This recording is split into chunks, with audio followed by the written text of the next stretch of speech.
having two radius of curvature, two radius of curvature। हमारे पास एक ऐसी सरफेस है जिसकी रेडियस ऑफ कर्वेचर दो परपेंडिकुलर डायरेक्शन में अलग अलग हो, मान लो कि R1 और R2 हो।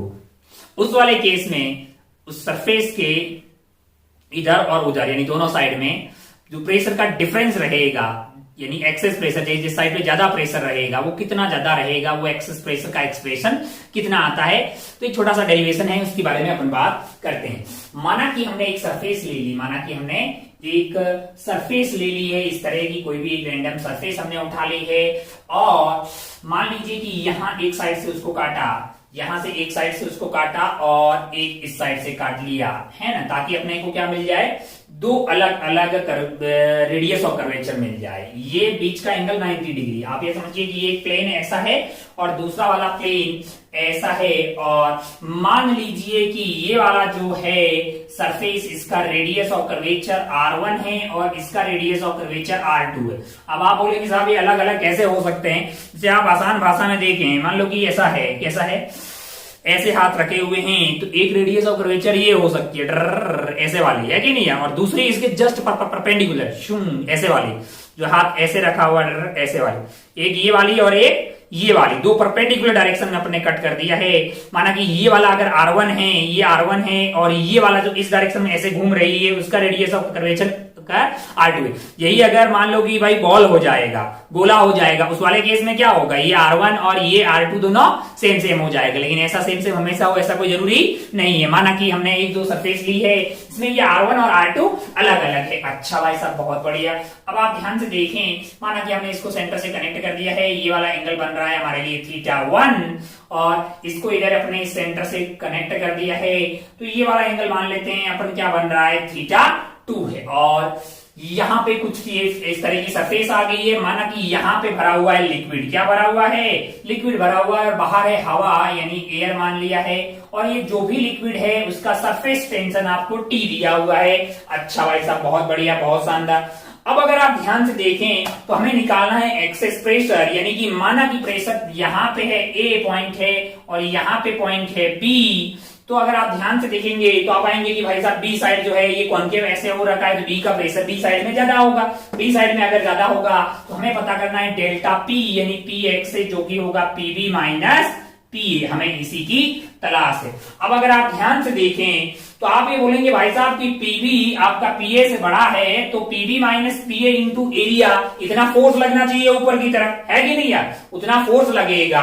ये अगर पीए की बात करूं तो पीए तो मेरे लिए पी नॉट ही हो जाएगा, क्योंकि वो एयर में रखा एटमॉस्फेरिक प्रेशर मान लिया है मैंने। और पीबी जो है वो पीए से ज्यादा है, तो ये बाहर की तरफ फटने की कोशिश करेगा, तो सरफेस टेंशन जो है उसको रोक के रखा होगा, यानी फटने से रोक के रखा होगा। तो अगर आप ध्यान से देखें तो पीबी माइनस पीए जो है इतना फोर्स बाहर की तरफ लग रहा होगा।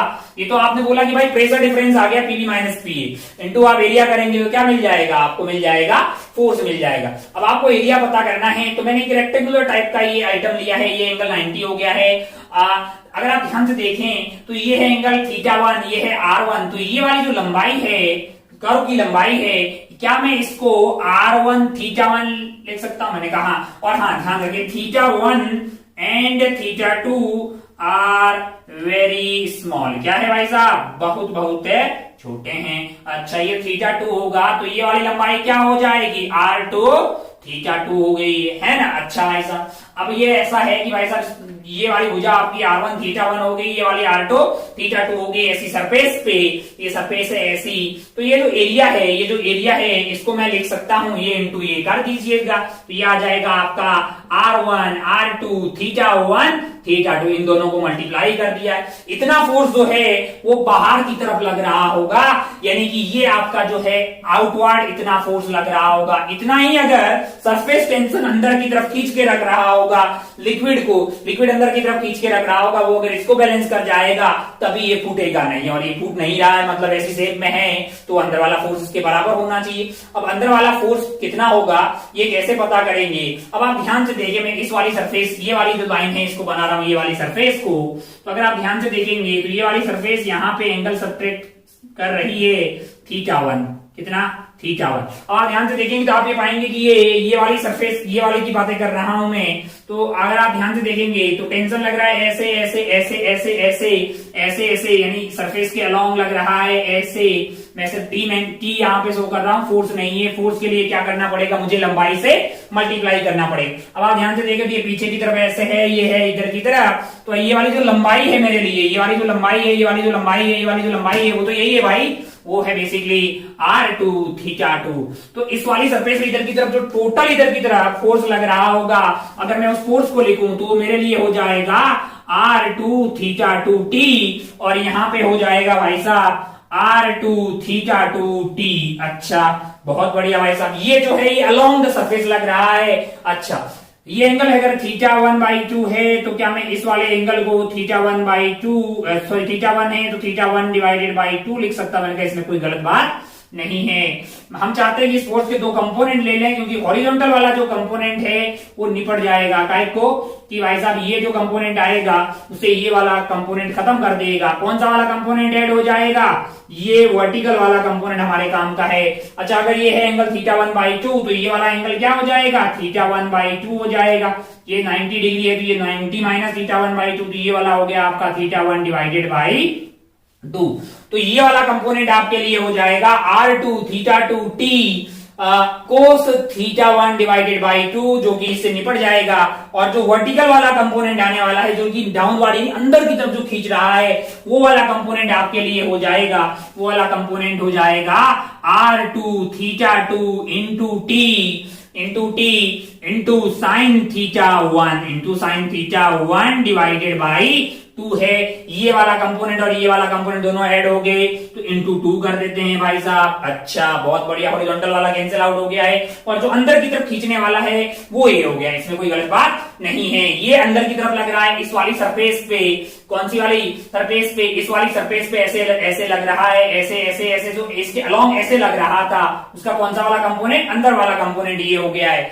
सिमिलरली अगर आप इसका डायग्राम बनाएंगे तो सरफेस टेंशन ऐसे ऐसे इस वाली सरफेस पे ऐसे लग रही होगी, उसका भी एक डाउनवर्ड कंपोनेंट आएगा। मैंने कहा हाँ भाई साहब, उस वाले केस में क्या होगा, θ1 की जगह θ2 हो जाएगा, r2 की जगह r1 हो जाएगा।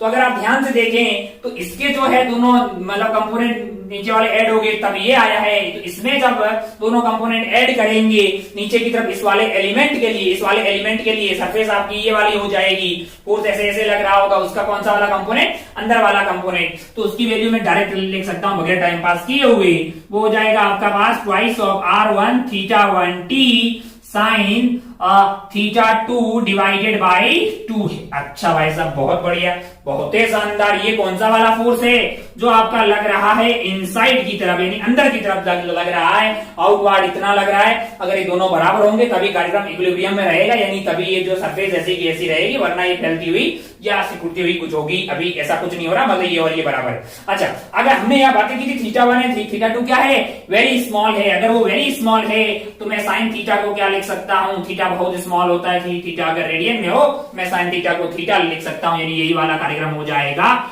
2r2t into θ1 divided by 2 plus twice of r1 θ1t θ2 divided by 2। तो 2 ने 2 की बत्तियां गुल कर दी, यहाँ पे 2 ने 2 की बत्तियां गुल कर दी। अगर आप ध्यान से देखेंगे तो आप पाएंगे भाई साहब कि यहाँ पे आपके पास, अच्छा ये r2 θ2t, तो यहाँ अगर आप ध्यान से देखेंगे तो आपके लिए कॉमन आता हुआ दिखाई दे रहा होगा।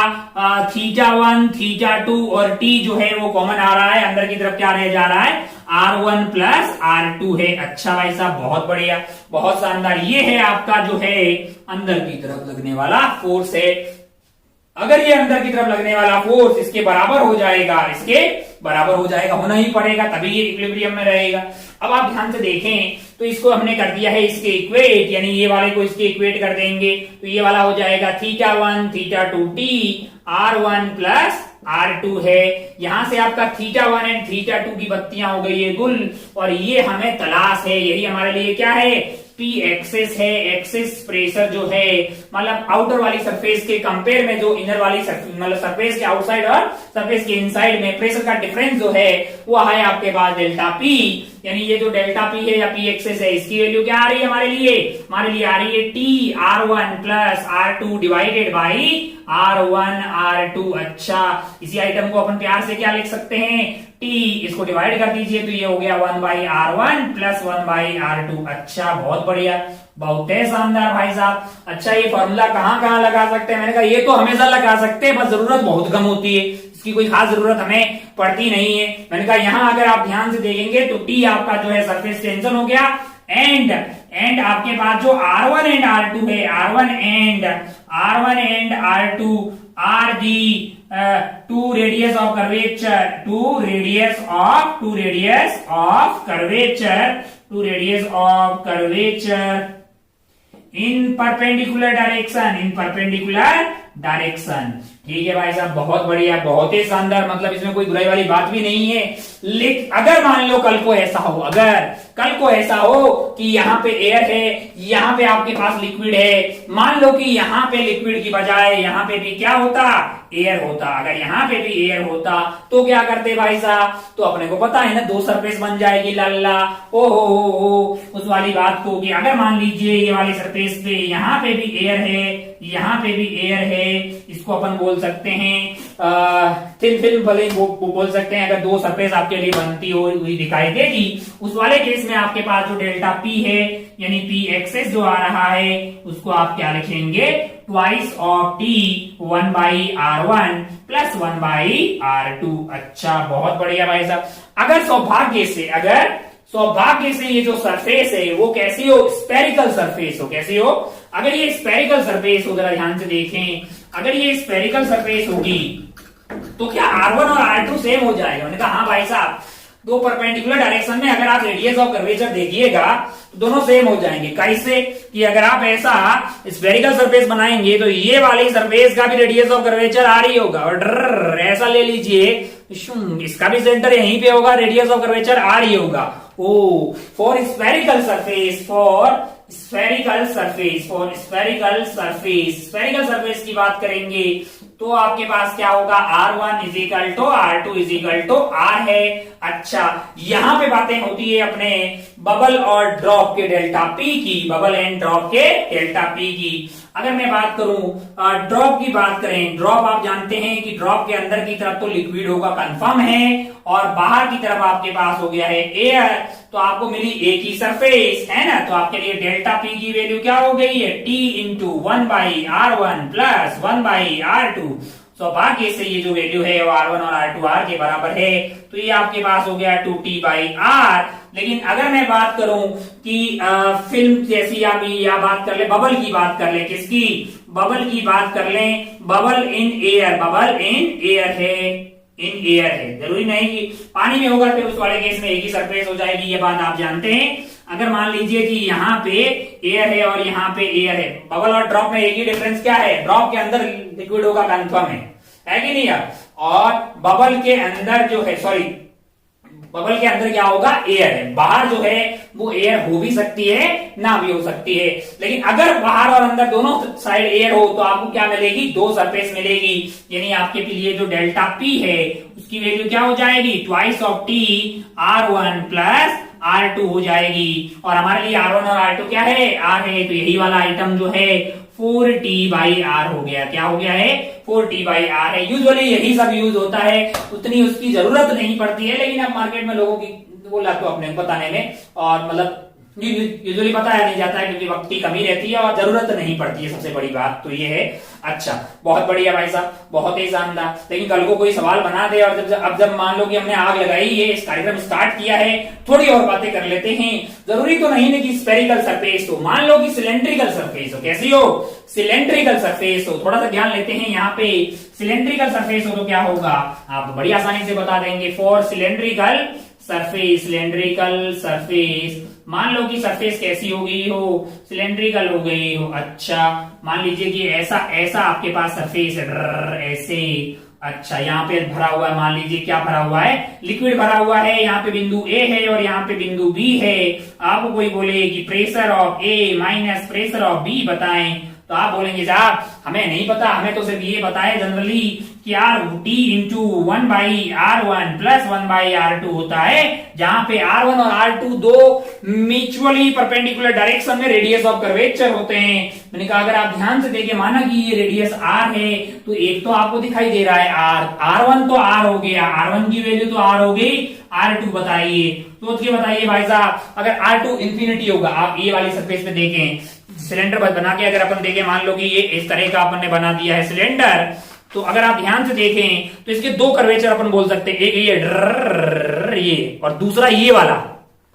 यहां आप देखें तो एक तो ये वाला हो गया है, दूसरा आपका ये वाला था, तो ये वाला तो कुछ हो ही नहीं रहा ना, यही वाला हो रहा है, तो इसका तो आर आ गया है रेडियस ऑफ कर्वेचर, ये वाला है ही नहीं क्योंकि ये तो स्ट्रेट आ रहा है ना भाई साहब, तो आर की वैल्यू क्या हो गई स्ट्रेट लाइन के लिए, इंफिनिटी हो गई है, तो R2 की वैल्यू आपके लिए इंफिनिटी हो गई है, तो आपके लिए जो डेल्टा P है, आपके लिए जो डेल्टा P है उसकी वैल्यू हो जाएगी आपके लिए T इंटू 1/r प्लस 1/इंफिनिटी, यानी कि T डिवाइडेड बाई R हो जाएगा। अच्छा भाई साहब, कल को ऐसा हो जाए कि मान लो कि ऐसा हो जाए, यानी कि फिल्म टाइप का माहौल बन जाए, यहाँ पे एयर हो जाए, यहाँ पे भी एयर हो जाए, सिलेंड्रिकल सरफेस बन जाए, रेडियस ऑफ कर्वेचर आर है, सरफेस टेंशन का जो कोएफिशिएंट है वो आपको टी दिया हुआ है, फोर्स पर यूनिट लेंथ, तो आपके लिए जो डेल्टा पी है, इस वाले केस में डेल्टा पी की वैल्यू क्या हो जाएगी, इसकी डबल हो जाएगी, यानी ट्वाइस ऑफ 1/r प्लस 1/इंफिनिटी, यानी कि ये क्या हो जाएगा आपके लिए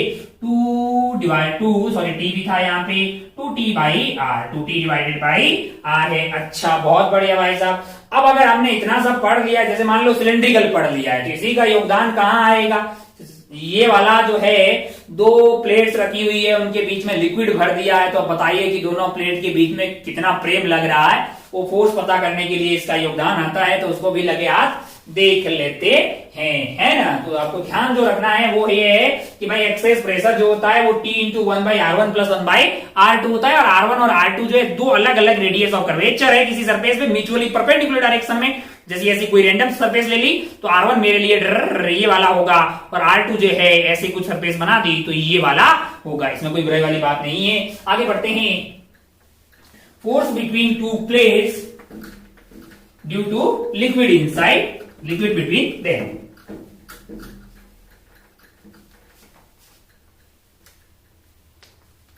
चलिए भाई सब ये हो गया चकाचक। फोर्स बिटवीन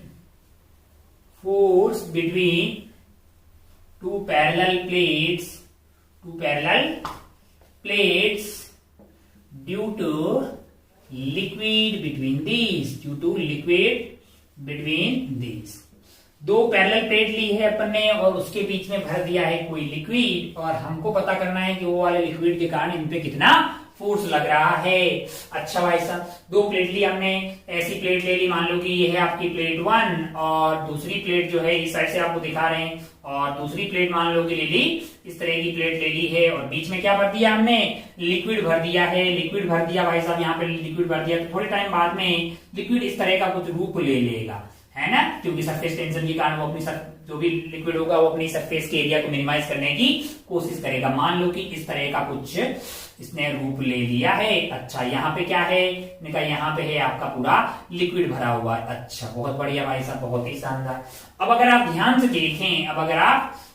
से देखें तो यहाँ पे जो सरफेस बनी है बहुत ही आसान है जी। यहाँ है आपका एटमॉस्फेरिक प्रेशर P0 है, यहाँ का प्रेशर क्या होगा, तो आप बोलेंगे साहब कि मतलब कॉनकेव इस साइड है, कॉनकेव किधर है, इस साइड है, इसका मतलब क्या है, प्रेशर यहाँ पे ज्यादा है और यहाँ पे कम है। कितना ज्यादा है मैंने कहा, वो उसके लिए तो हमको यहाँ पे सरफेस देखना होगा। पता करने के लिए सरफेस सिलेंडर टाइप की बनती हुई दिखाई देगी, सिलेंड्रिकल सरफेस आपको बनती हुई दिखाई देगी। अच्छा बहुत बढ़िया भाई साहब, बहुत ही शानदार। मान लीजिए कि इसका रेडियस क्या है, r है, और ये प्लेट के बीच का फासला जो है वो अपन ने मान लिया डी। क्या मान लिया है? डी मान लिया है। इस लिक्विड का यहाँ पे हमने टेंजेंट डाल दी, यहाँ से सरफेस जो एंगल बना वो हमारे लिए क्या हो जाएगा? एंगल ऑफ कांटेक्ट है। और मैंने इसको यहाँ से कनेक्ट कर दिया, ये वाली दूरी हो गई आर, ये वाला एंगल है थीटा, टिक टिक टिक टिक टिक, तो ये वाला हो जाएगा 90 माइनस थीटा, तो ये वाला एंगल हो जाएगा थीटा। तो अगर आप इस वाले ट्राइंगल में देखेंगे तो ये वाली दूरी है आपके लिए आर, ये वाला एंगल है थीटा, और ये वाली दूरी क्या है? d/2। क्या मैं ऐसा बोल सकता हूं कि r cos theta is equal to d/2 है? r cos theta is equal to d/2। यहां से मैं r को लिख सकता हूं d/2 cos थीटा। थीटा वहां पे क्या है? कॉन्टेक्ट एंगल है उस पर्टिकुलर लिक्विड का। अच्छा भाई साहब, बहुत बढ़िया, बहुत शानदार। ओहो हो। अब अगर आप ध्यान से देखें तो यहाँ का प्रेशर निकालना मेरे लिए काम रह गया। माना कि बिंदु बी मान लिया मैंने यहाँ पे मान लिया बिंदु ए। तो अगर आप ध्यान से देखें तो आपको जानते हैं कि प्रेशर ऑफ बिंदु ए माइनस बिंदु B that is equal to T into 1/r1 plus 1/r2। आप जानते हैं कि सिलेंड्रिकल सरफेस बनी है और इसमें एक साइड लिक्विड है और एक साइड एयर है, तो R1 की वैल्यू आपके लिए R हो गई है, R2 की वैल्यू आपके लिए क्या हो जाएगी? इंफिनिटी हो जाएगी। अच्छा, तो आपके लिए जो प्रेशर डिफरेंस आएगा यानी pressure of A minus pressure of B, जो कि आ जाएगा आपके लिए T/R आ जाएगा। इसमें कोई बुराई वाली बात नहीं है। अब अगर आप ध्यान से देखें तो यहाँ ये वाला पॉइंट बोले, यहाँ ले लीजिए, यहाँ पे ले लीजिए, कहीं भी एयर में, तो प्रेशर ऊपर की तरफ यहाँ पे प्रेशर है P0, यहाँ पे प्रेशर है आपका P0 माइनस T/R। तो ऊपर की साइड है प्रेशर ज्यादा, नीचे की तरफ है प्रेशर कम। माना कि इसका एरिया है, जो कॉन्टेक्ट एरिया है वो ए है। क्या है? एरिया ए है यहाँ पे। तो अगर आप ध्यान से देखें, इसका एफबीडी बनाए अपन यहाँ पे, तो नीचे की तरफ से फोर्स लग रहा होगा आपके लिए P0 माइनस T/R इंटू ए। ऊपर की तरफ से क्या लग रहा होगा? P0 इंटू ए। मैंने कहा अच्छा, ओहो, बहुत बढ़िया भाई साहब, बहुत ही शानदार। और अभी के लिए मैं इसको ऐसे हॉरिजॉन्टल मान लो कि भाई ऐसा कोई इसके मास को खास कंसिडर ना करें, ऐसे रख लें। तो इनको सेपरेट करना है। इनको अगर सेपरेट करना है तो ऊपर आपको क्या लगाना पड़ेगा? एक एक्सटर्नल फोर्स लगाना पड़ेगा, है कि नहीं यार? एक एक्सटर्नल फोर्स, मैं इनको ऐसे मान रहा हूं, ऐसे मान लेंगे तो एक्सटर्नल फिर mg को भी बैलेंस करना पड़ेगा। मान लो कि ऐसे रखी हुई दोनों प्लेट्स और इनके बीच में जो फोर्स लग रहा है। अब आप ध्यान से देखें तो इसको सेपरेट करने के लिए आपको कितना फोर्स लगाना पड़ेगा? इस वाले फोर्स का अपोजिट आपको फोर्स लगाना पड़ेगा। कौन से वाले? इन दोनों के रिजल्टेंट की तरफ। यानी आपका जो F एक्सटर्नल है वो क्या होना चाहिए? वो आपका ये वाला फोर्स ज्यादा है। कितना ज्यादा है? T/R इंटू ए, इतना ज्यादा है भाई साहब। हो। तो हमें इतना फोर्स लगाना पड़ेगा जिससे कि क्या हो, इनके बीच में सेपरेशन आनी पैदा हो जाए। यानी कि मतलब जो इतना एक्सटर्नल फोर्स आप लगा रहे हो इसको जस्ट जो है आप जो अलग करने के लिए। अच्छा, तो ये अगर आप ध्यान से देखें तो ये हो गया आपका TA/R, और R की वैल्यू क्या है हमारे लिए? R की वैल्यू है D/2 cos theta, D/2 cos theta. तो आपको जो फोर्स लगाना पड़ेगा जस्ट इसको खींचने के लिए, या फिर आप ये बोलेंगे इन दोनों के बीच में जो फोर्स लग रहा है वो है आपके लिए जो फोर्स है वो आपके लिए हो गया है 2TA cos थीटा /D। अच्छा भाई साहब, बहुत बढ़िया, बहुत ही शानदार। अब अगर आप ध्यान से देखें तो ये थीटा अलग अलग लिक्विड के लिए क्या होगा? अलग अलग होगा। यानी फोर्स ऑफ अट्रैक्शन आपके लिए ये आ गया है दोनों के बीच में F = 2TA cos theta /D। अगर मान लो कि प्योर लिक्विड हो, अगर प्योर लिक्विड हो, सॉरी प्योर वाटर हो, क्या हो? प्योर वाटर वाले केस में क्या होगा भाई साहब? Theta is almost equal to 0। तो आपके लिए जो फोर्स ऑफ अट्रैक्ट दोनों के बीच में जो फोर्स लग रहा है उस वाले फोर्स की वैल्यू हो जाएगी 2TA/D है, 2TA/D cos थीटा। में 0 रखोगे तो 1 आ जाएगा। तो बेटर है कि आप इसको ध्यान रखें। इसमें 3 स्टार लगा लेते हैं, इसमें 2 स्टार लगा लेते हैं। कहीं ना कहीं मेडिकल कहीं ना कहीं सवालों में ये फॉर्मूला काम आता है। यूजुअली यही फॉर्मूला काम होता है। तो कभी कभी ये बता के अपन इसको काम चला लेते हैं। लेकिन कार्यक्रम काफी लंबा है, शुरुआत जो है काफी T2 कर्वेचर लो, वहां से कार्यक्रम शुरू हुआ था, फिर यहाँ पे अपन पहुंच जाते। इतना बता के कट लें तो काम चल जाता है, सवाल वगैरह हो जाते हैं बस। अच्छा, बहुत बढ़िया भाई साहब, बहुत ही शानदार, बहुत ही खूबसूरत। आगे बढ़ते हैं और थोड़ा सा अगर खेला शुरू किया है तो एक आध चीज और देख लेते हैं। मान लीजिए ये तो आपका फोर्स फोर्स आ गया। मान लो कल को आपको कोई बोले कि हमने इन दोनों को क्या किया है कि इन दोनों को, पहले इसको उड़ा देते हैं, इन दोनों को क्या किया, पानी में डुबो दिया। मान लो दो प्लेट्स है, उनको बहुत पास पास में रख के पानी में डुबो दिया, पानी में डुबो दिया, तो कैपिलरी राइज होगा कि नहीं होगा? होगा भाई साहब। दो ऐसी पैरेलल प्लेट्स उसको पानी में डुबो दिया है ना। कैपिलरी ट्यूब में तो आपने निकाला था एच की वैल्यू क्या आई थी, 2t cos theta by rho G R. लेकिन अगर दो पैरेलल प्लेट को ऐसे डुबो दिया पानी के अंदर तो पानी जाएगा ऊपर की तरफ। आपको ये बताना है कि ये वाली हाइट क्या होगी, ये वाली हाइट क्या होगी। ये बोर्ड को अपन निपटाते हैं और उसके बारे में छोटी सी बात करते हैं।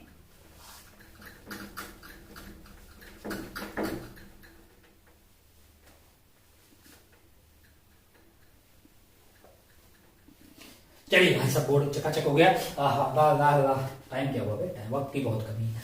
मान लीजिए कि हमने क्या किया है, एक लिक्विड है, उसके अंदर दो प्लेट्स को ऐसे डुबो दिया भाई साहब, है ना। तो लिक्विड ऐसे ही रहेगा क्या? नहीं, भाग के ऊपर की तरफ गया। मान लो कि वाटर टाइप का है तो ऐसा स्लिप बन गया। ठीक है, आपसे ये पूछा है कि ये वाली जो हाइट है वो कितनी होगी, यानी ये जो कैपिलरी राइज हुआ है, कैपिलरी टाइप का ही राइज है।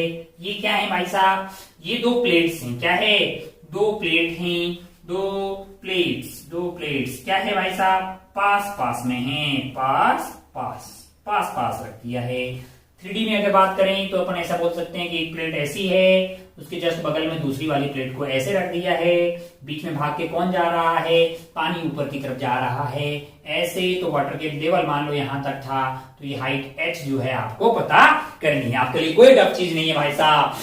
पिछली बार आपके लिए जब कैपिलरी ट्यूब थी तो जो सरफेस बनी थी वो स्फेरिकल थी। इस बार सरफेस कैसी बनेगी, इस बार सरफेस बनेगी सिलेंड्रिकल। अगर सिलेंड्रिकल सरफेस बनेगी तो क्या आपके लिए कोई बहुत ज्यादा टफ चीज है? मैंने कहा नहीं। अगर मान लीजिए कि ये वाली जो है कैपिलरी है, मान लो कि ये वाली जो दूरी है, सॉरी कैपिलरी का, दो प्लेट के बीच का ये दूरी है r, क्या है, r है। इसको अपन जूम करके मान लो यहाँ पे बनाते हैं तो आपके पास ऐसा सिलेंडर बनता हुआ दिखाई देगा। मान लीजिए कि इसका जो रेडियस है, मान लीजिए कि इसका जो रेडियस है वो है r, क्या है, रेडियस ऑफ कर्वेचर है r। अच्छा भाई साहब, बहुत बढ़िया, बहुत शानदार। ओ हो। अब अगर आप ध्यान से देखें तो और मैंने यहाँ पे क्या डाल दिया, टेंजेंट डाल दिया। ये वाला एंगल हो गया मेरे लिए थीटा, तो ये वाला जो एंगल है वो मेरे लिए हो जाएगा 90 माइनस थीटा। तो ये वाला एंगल क्या हो गया है, थीटा। अच्छा, वो ज्यादा छोटा बन गया क्या लग रहा है। और ये वाली जो दूरी है मेरे लिए, यानी यहां से लेके यहां तक, ये वाली दूरी होगी मेरे लिए d/2। क्या हो जाएगी, d/2। तो अगर आप ध्यान से देखें, ये वाला थीटा, तो ये 90 माइनस थीटा, तो ये हो गया है थीटा। तो अगर आप यहाँ इस वाले ट्राइंगल में देखें तो ये है आपके लिए थीटा, ये है आपके लिए r, और यहाँ पे ये वाली दूरी है आपके लिए d/2, यानी r cos theta is basically d/2,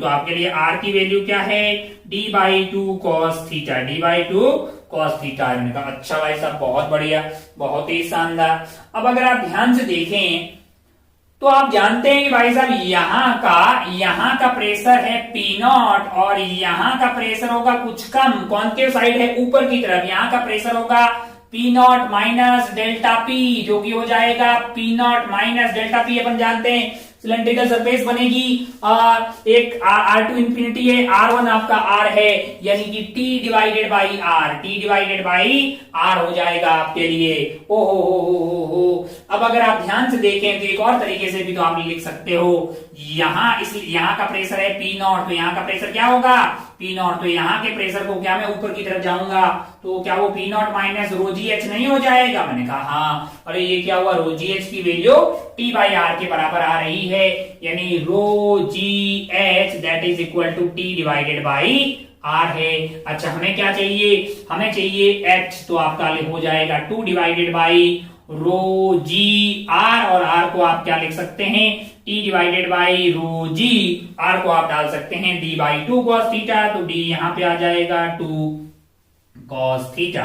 for pure water, for pure water, for pure water. Water वाले केस में क्या होगा भाई साहब, वो ऐसा ऐसे बन जाएगा, यानी R1 की वैल्यू आपके लिए जो कॉन्टेक्ट एंगल जो है वो बन जाएगा आपके लिए 0, मतलब कॉन्टेक्ट एंगल क्या हो जाएगा 0। फॉर प्योर वाटर है आपके लिए थीटा की वैल्यू है 0, तो कॉस थीटा की वैल्यू 1 आ जाएगी, यानी H की वैल्यू आ जाएगी 2t divided by rho G D, है ना। चलिए भाई साहब बहुत बढ़िया, बहुत ही शानदार, ये तो कोई बहुत बड़ी टफ चीज नहीं हुई। तो अपन समझ गए कि भाई स्फेरिकल हो जाए तो क्या होगा, सिलेंड्रिकल हो जाए तो क्या होगा। एक ऐसे ही सवाल टाइप का आइटम और देख लेते हैं, फिर इस खेला को खत्म करते हैं। ऐसे ही वैसे जरूरत से ज्यादा बातें देख रहे हैं। अच्छा इसको उड़ा देते हैं। आई तो ये आ गई, कभी आपने ब्लड का सैंपल अगर दिया हो, कैसे लेते हैं, सुई मारती है नर्स मैडम और खून निकल जाता है, बेदर्दी से हमारा खून जो है उस स्लाइड पे डाल दिया जाता है, फिर मजे लिए जाते हैं उसके साथ और बताते हैं कि आपका क्या हालचाल है। तो जो खून निकालते हैं, फिर टिचुक लगाते हैं, फिर खून निकालते हैं और एक स्लाइड पे डालते हैं ना। वैसी एक स्लाइड है, स्लाइड पे एक मान लो कि ऐसी स्लाइड है, इसके ऊपर अपन ने थोड़ा सा खून यहाँ पे रख दिया है कि नहीं है, और ऊपर एक और स्लाइड रख दी, ऊपर एक और स्लाइड रख दी है कि नहीं है। अच्छा वो जो स्लाइड होती है फिर उनको हटाते हैं ना, तो आप एक स्लाइड को दूसरी वाली स्लाइड से अलग करने के दो तरीके हैं। एक तो यह है कि भाई नीचे वाली स्लाइड यहां रखी, ऊपर वाली को ऐसे उठा लो। दूसरा ये कि उनको ऐसे स्लिप करके निकाल दो, इसको धक्का दो शूं। तो ये ऐसे उठाने वाला कार्यक्रम बहुत कम होता है, कोई नहीं करता है। ऐसे करके निकाल लेते हैं, मतलब जो है दो स्लाइड को सेपरेट कर देते हैं। क्यों ऐसा, मतलब इजी क्यों होता है ऐसा करना, इजी क्यों होता है, कम फोर्स लगाने पे, कम एफर्ट लगाने पे भी आराम से जो है ऐसे स्लाइड हो जाती है। दो स्लाइड्स आप समझ गए ना, दो ऐसी ग्लास की स्लाइड है, यहाँ पे एक ग्लास की स्लाइड है, मान लो कि ऐसा कुछ बना लेते हैं अपन। यहाँ पे है एक ग्लास की स्लाइड जिसके ऊपर यहाँ पे अपन ने डाल दिया मान लो कि इस तरह का, मान लो कि इसका जो रेडियस है यहाँ पे जो भी अपने लिक्विड डाला है, एक लिक्विड डाल दिया आपने, और ये वाला जो लिक्विड है मान लो कि इसका रेडियस जो है वो r है। क्या है, r है। ऊपर इसके क्या है, मैंने कहा ऊपर एक और स्लाइड रखी हुई है। हम लोग जो है इन ग्लास स्लैब को मतलब ऐसे साइड करने की करते हैं, ना कि ऐसा नहीं कि इसको पकड़ के डर ऐसा ऊपर नहीं करते हैं, ऐसा ऊपर नहीं करते, इसको ऐसे पकड़ के ऊपर करना ज्यादा टफ होता है कंपेयर टू ऐसे स्लाइड करना। वैसा क्यों हमें ये सोचना है। अच्छा भाई साहब अगर आप ये टॉप व्यू दिखा रहे हैं, अगर इसका साइड व्यू बनाए अपन, साइड व्यू अगर बनाए मान लो, तो ये है आपका ऊपर वाली और ये है आपकी नीचे वाली सरफेस, और बीच में आपके पास जो लिक्विड रहेगा उसकी रूपरेखा कैसी होगी, वो कुछ ऐसा बनता हुआ आपको दिखाई देगा। ऊपर है आपके पास सर्कुलर, है ना, इस तरह का आपको बनता हुआ दिखाई देगा। ऊपर एक प्लेट है, नीचे एक प्लेट है, और वो कुछ इस तरह का रूप वो यहाँ पे लेता हुआ दिखाई दे रहा है। मान लो कि दोनों प्लेट के बीच में जो लिक्विड है उसकी थिकनेस यहाँ पे क्या है, d, और इसका रेडियस आपके लिए क्या है, r था। भाई साहब बहुत बढ़िया, बहुत शानदार। अब अगर आप ध्यान से देखें तो आप ये पाएंगे कि भाई साहब जो है आपने यहाँ पे एक प्लेट थी, यहाँ प्लेट थी, यहाँ पे ये लिक्विड भरा हुआ है आपके लिए, तो यहाँ का प्रेशर था P0, यहाँ का प्रेशर क्या P0 से कम होगा कि ज्यादा होगा, तो आप बोलेंगे साहब P0 से तो कम ही होगा। कितना कम होगा, तो आप बोलिएगा कि भाई साहब P0 माइनस डेल्टा P होगा। मैंने कहा डेल्टा P के लिए तो तुम्हें जरूरत पड़ेगी T into 1/R1 plus 1/R2, T into 1/R1 plus 1/R2। लेकिन यहाँ कार्यक्रम जो है वो एग्जैक्ट सिलेंड्रिकल नहीं है, ये वाला ऐसा है और एक और कर्व है उसके परपेंडिकुलर वाला, उसका रेडियस आपके लिए क्या है, r है, उसके परपेंडिकुलर वाले का क्या है, r है। अच्छा तो यहाँ पे अगर मैं मान लू मैं ऐसा क्या कि भाई साहब यहाँ पे ये जो सरफेस है इसका रेडियस है स्मॉल r और इसका है आपके पास कैपिटल R, तो मेरे लिए डेल्टा P की वैल्यू हो जाएगी T इंटू 1/r प्लस 1/कैपिटल R। मैंने कहा अच्छा अगर मान लो कि ये प्योर लिक्विड हो, अगर मान लो कि ये क्या हो आपके लिए ये वाली जो मान लो कि अच्छा प्योर लिक्विड हो, अच्छा मैं ये मतलब कर लें प्योर लिक्विड लेना सीधा यार, तो थीटा 0 हो जाएगा। ये वाला एंगल मैंने थीटा मान लिया है, टिक टिक टिक, ये वाला r हो जाएगा, ये वाली दूरी d/2 हो जाएगी, ये वाला एंगल आपके लिए थीटा हो जाएगा। अगर आप ध्यान से देखें यहाँ पे तो ये वाला है r, ये वाला है थीटा, ये वाला है आपके लिए d/2, तो r cos theta is basically d/2, और प्योर लिक्विड के लिए फॉर प्योर वाटर के लिए आपके पास R क्या हो जाएगा, D/2 हो जाएगा, क्योंकि थीटा की वैल्यू 0 डिग्री हो जाएगी। अच्छा, मान लीजिए कि पानी भरा हुआ है, पानी की बूंद रखी हुई थी, ऐसे उसको बना दिया है अपने सर्कुलर शेप में दे दिया है। तो आपके लिए जो R है, यानी कि आपके लिए जो ये डेल्टा P है, उसकी वैल्यू हो गई है 1/R की वैल्यू होगी D/2, ऊपर से चला गया है 2 प्लस 1/R है। इतना आपके पास क्या आ जाएगा, डेल्टा P आ जाएगा। तो यहाँ का प्रेशर है P0, यहाँ का प्रेशर होगा P0 minus 2T divided by D minus T divided by R है, इतना आ गया है। अच्छा, यहाँ का प्रेशर P0, यहाँ का प्रेशर क्या है, P0 है। अच्छा भाई साहब, बहुत बढ़िया। मान लो कि ये ऊपर वाला एरिया क्या है, A है, ये वाला एरिया A है, ये वाला एरिया A है। ऊपर से फोर्स लग रहा होगा P0 इंटू A। अगर आप इस वाले स्लैब की, ऊपर वाले स्लैब की एफबीडी बनाएं, ऊपर वाले स्लैब की अगर आप एफबीडी बनाएंगे, मान लो यहाँ पे अपन एफबीडी बना रहे हैं इसका, मान लो कि भाई साहब इसका मास m है, मान लो कि इसका मास क्या है, m है। अगर मास m है, नीचे इस पे क्या लग रहा होगा, मैंने कहा नीचे इसका वेट लग रहा होगा mg, क्या लग रहा होगा, mg लग रहा होगा भाई साहब w। अच्छा, और क्या लग रहा होगा नीचे की तरफ, मैंने कहा नीचे की तरफ फोर्स लग रहा होगा P0 इंटू A, मैंने कहा अच्छा भाई साहब, बहुत बढ़िया। अंदर की तरफ से क्या लग रहा होगा, मैंने कहा अंदर की तरफ से लग रहा होगा आपका P0 minus 2T/D minus T/R into A लग रहा होगा। अब अगर आपको उठाना है तो आपको एक्सटर्नल फोर्स इधर लगाना होगा।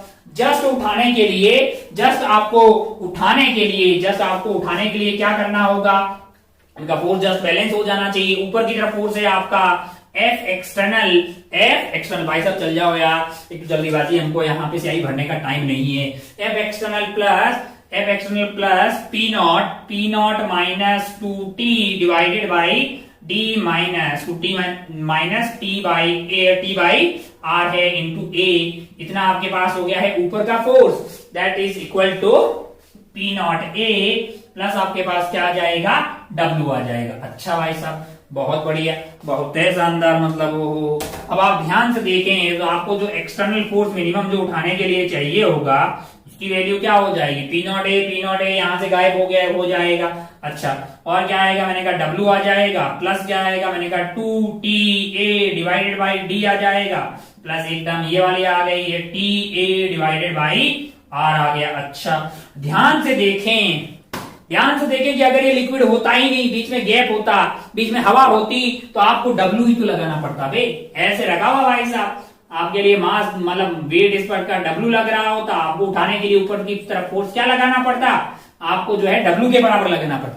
लेकिन जैसे ही लिक्विड आ गया है, ये वाला फैक्टर ऐड हो गया है और ये W के कंपेयर में काफी बड़ा होगा। क्यों, क्योंकि D बहुत ही स्मॉल होता है, D बहुत ही स्मॉल होगा, जो 2T/A जो है ये वाली वैल्यू काफी बड़ी आ जाती है। इसीलिए जो है एक स्लाइड के ऊपर दूसरी वाली स्लाइड को ऐसे नहीं उठाते, कैसे उठाते, ऐसे करके स्लिप करवा के उसको निकाल लेते हैं। अच्छा भाई साहब, बहुत बढ़िया। अच्छा, जैसे ही आप इसको स्लिप करवाते हैं फिर क्या लगता है, अरे जब आप स्लिप करवाते हैं एक लेयर के ऊपर दूसरी लेयर, तो वहां पे लगेगा आपके पास विस्कस फोर्स। कौन सा लगेगा, विस्कस फोर्स लगेगा भाई साहब। विस्कस फोर्स जो होता है वो इससे कम आएगा, आपके पास ईटा है dV/dz, वहां से जो विस्कस फोर्स लगेगा वो इस वाले के कंपेयर में, यानी जो आपको ऐसे उठाने वाले की चीज के लिए जो फोर्स चाहिए होगा वो इसकी वजह से काफी बड़ा आएगा, उसके कंपेयर में ये वाला फोर्स जो है वो काफी कम आएगा। और हाँ, एक जैसे ही आप ऐसे स्लाइड करवाएंगे क्या होगा, बीच का कांटेक्ट ब्रेक होगा और वहां पे अगर एयर घुस गई, मान लो कि वहां पे एयर घुस गई, तो फिर तो उसको उठाना आसान हो जाएगा। यहाँ का प्रेशर जो है, अगर यहाँ पे मान लो हवा घुस गई तो यहाँ का प्रेशर भी P0 हो जाएगा, है ना, तो फिर उसको उठाना बहुत ही इजी हो जाएगा। बहुत बढ़िया, बहुत शानदार। क्यों, दो जो है एक स्लाइड के ऊपर एक स्लाइड को रखने में एक जो है एक मतलब उसको स्लिप करवा के ऐसे करवा के अलग करना आसान होता है कंपेयर टू उठा के। तो ये कहीं ना कहीं पूछा हुआ सवाल है, तो हमने टाइम पास कर लिया है। आप अपनी पढ़ाई का खूब ख्याल रखिएगा और आने वाले एग्जाम को फोड़ फाड़ दीजिएगा। इस खेला को यहीं पे खत्म करते हैं। जय हिंद, जय भारत, टेक केयर, बाय।